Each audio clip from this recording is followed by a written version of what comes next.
एक समय की बात है। पवित्र शहर पुरी में भगवान विष्णु के अवतार भगवान जगन्नाथ रहते थे।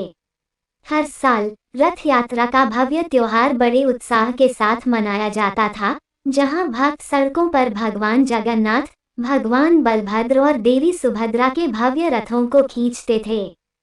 इस खुशी के मौके के बीच एक साल ऐसा भी आया जब एक गंभीर गलती हो गई। एक गलतफहमी के कारण पुजारी अनजाने में रथ यात्रा की तैयारियों में भगवान जगन्नाथ की दिव्य पत्नी देवी लक्ष्मी को शामिल करना भूल गए।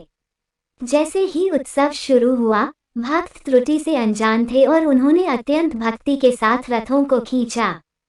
इस बीच मंदिर के आंतरिक गर्भगृह में कृपा और प्रचुरता की अवतार देवी लक्ष्मी ने अपने दिल में उदासी के साथ जुलूस को देखा। जब उसने भगवान जगन्नाथ की पूजा और उत्सव मनाया जाता देखा तो उसे अलगाव और लालसा की गहरी भावना महसूस हुई, जबकि खुद को बाहर रखा गया था। जैसे ही रथ सड़कों से गुजरे, एक असामान्य माहौल ने जुलूस को घेर लिया। एक समय जीवंत और आनंदमय त्योहार में अपनी सामान्य ऊर्जा और उत्साह का अभाव दिख रहा था। हालांकि भक्त इस गलती से अनभिज्ञ थे, फिर भी उन्होंने महसूस किया कि कुछ गड़बड़ है। अपनी दिव्य बुद्धि से देवी लक्ष्मी ने अपनी अनुपस्थिति के निहितार्थ को समझा। वह जानती थी कि लोगों और पूरी शहर की समृद्धि और खुशहाली के लिए उनकी उपस्थिति और आशीर्वाद आवश्यक है। करुणा और प्रेम से प्रेरित होकर उसने मामले को अपने हाथों में लेने का फैसला किया। देवी लक्ष्मी एक साधारण महिला के रूप में प्रकट हुई और चुपचाप रथ खींचने वाले भक्तों की भीड़ में शामिल हो गईं। भीड़ के बीच वेश बदलकर उसने उत्सव में अपनी दिव्य कृपा और आशीर्वाद लाने की कोशिश की, भले ही उसे आधिकारिक तौर पर शामिल नहीं किया गया था। जैसे जैसे जुलूस आगे बढ़ता गया, एक अकथनीय परिवर्तन हुआ। वातावरण एक अवर्णनीय आभा से भर गया और भक्तों को किसी असाधारण चीज की उपस्थिति महसूस होने लगी। लोगों के दिलों को शांति और स्थिरता की जबरदस्त भावना ने छू लिया। भक्तों से अनभिज्ञ देवी लक्ष्मी अपने मानव रूप में एक व्यक्ति से दूसरे व्यक्ति तक जाती रहीं और उन पर अपना आशीर्वाद बरसाती रहीं। उसने अपने रास्ते में आने वाले सभी लोगों को प्रचुर धन, खुशी और समृद्धि प्रदान की।